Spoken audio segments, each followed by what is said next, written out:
When you start anything, when you start out on a path to anywhere, whether it be to learn something new, to create a business, to become more in shape,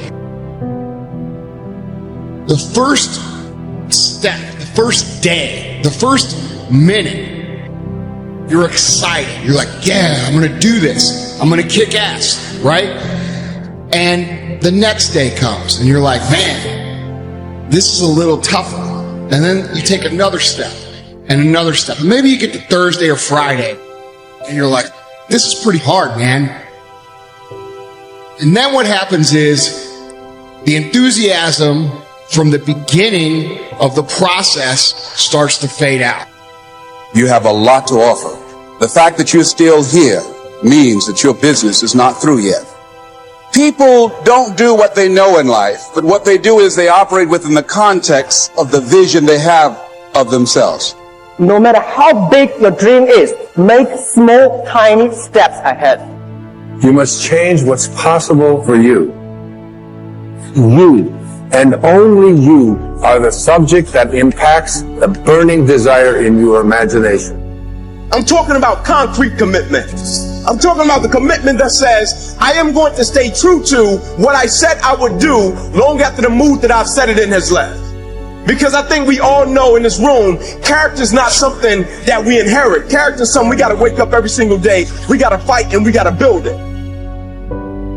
Never, ever, ever give up. You can't let them get you down.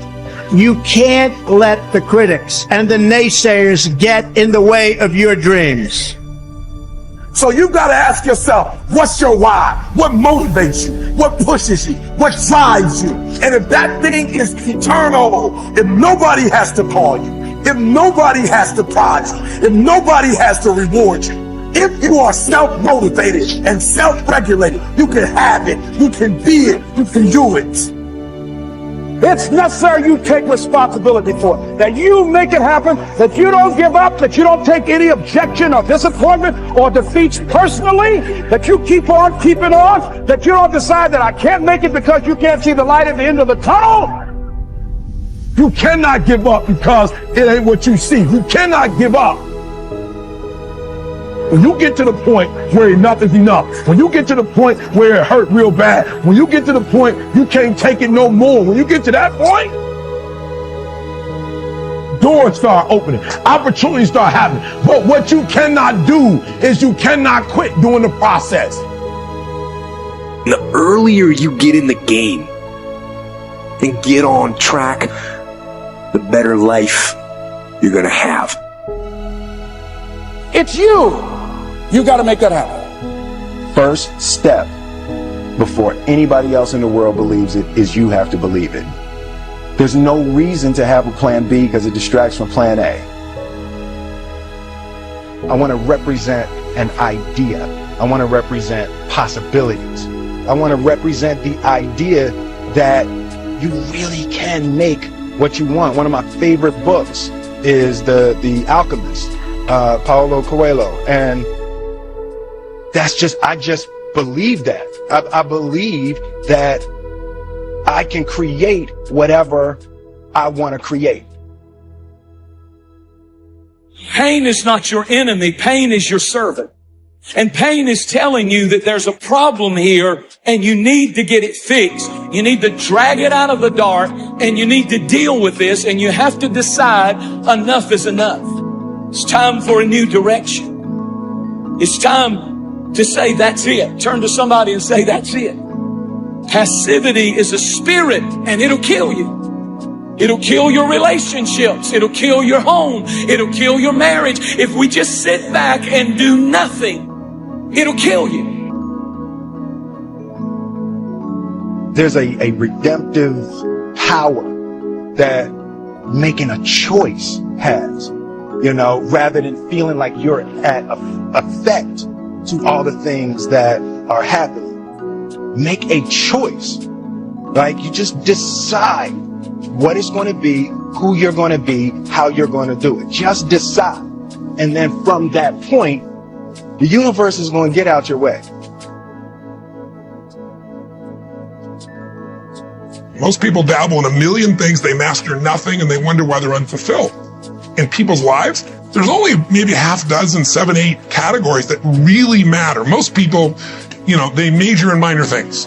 They focus on stuff that doesn't matter. They know more about this celebrity going in and out of rehab than they do about their own personal development. So if I had no other message to offer your viewers, and you let me give it to them right now, I'll tell you what I believe.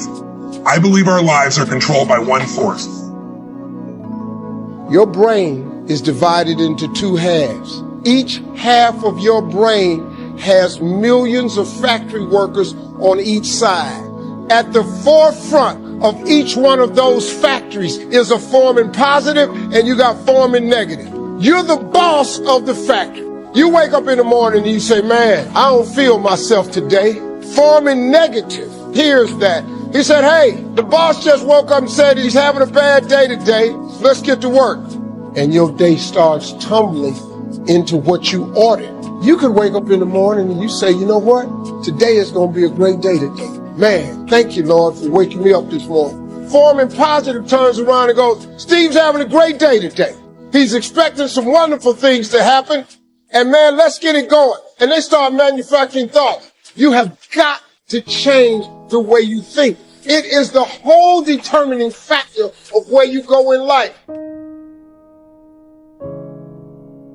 This is the truth, is that so many of us say that we want to change, but many of us are unwilling to pay the price to change.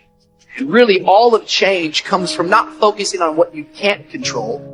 It comes from focusing on what you can control. All of change has a price tag attached to it. That today, each and every one of us, we have to count the cost. Do we actually want to change? Are we willing to pay the price for change? Winter comes after fall. Night comes after day. Difficulty follows opportunity. Recession always comes after expansion. It's been the rhythm of life for the last 6,000 years of recorded history. So the winters are going to come. The winter of sickness, the winter of disappointment, the winter of devastation, social winters, economic winters, personal winters when your heart is smashed in 1,000 pieces and the nights are unusually long. It's simply called wintertime. But the winters are inevitable. So it has been for the last 6,500 years recorded history. You say, well, Mr. Rohn, what can I do about the winters of life?